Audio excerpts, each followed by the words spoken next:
കുട്ടിയെ കൺഫ്യൂസ് ചെയ്യരുത്. ഇന്ന് ഞാൻ വളരെ ചെറിയൊരു കാര്യം ശ്രദ്ധിച്ചു, പക്ഷേ അത്ര തന്നെ വ്യത്യസ്തമായൊരു കാര്യം. കളിക്കുമ്പോൾ അദ്ദേഹം പലതവണ പറഞ്ഞു, ഹരി, നീ ബുദ്ധിയില്ലാത്തവനാ, നിനക്കൊന്നും അറിയില്ല. കുട്ടിയല്ലേ? ഹരി അതേ വാക്കുകൾ തന്നെ തിരിച്ചു പറഞ്ഞു. അച്ഛനെ നോക്കി പറഞ്ഞു, ഡാഡിക്കൊന്നും അറിയില്ല. അപ്പോൾ അച്ഛന്റെ സ്വരം മാറി.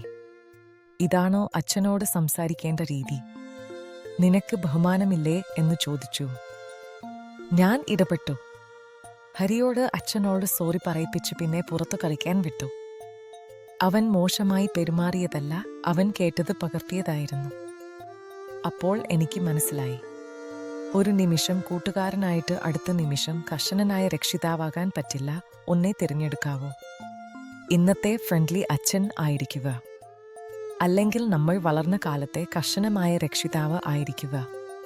പക്ഷേ രണ്ടും കലർത്തരുത്.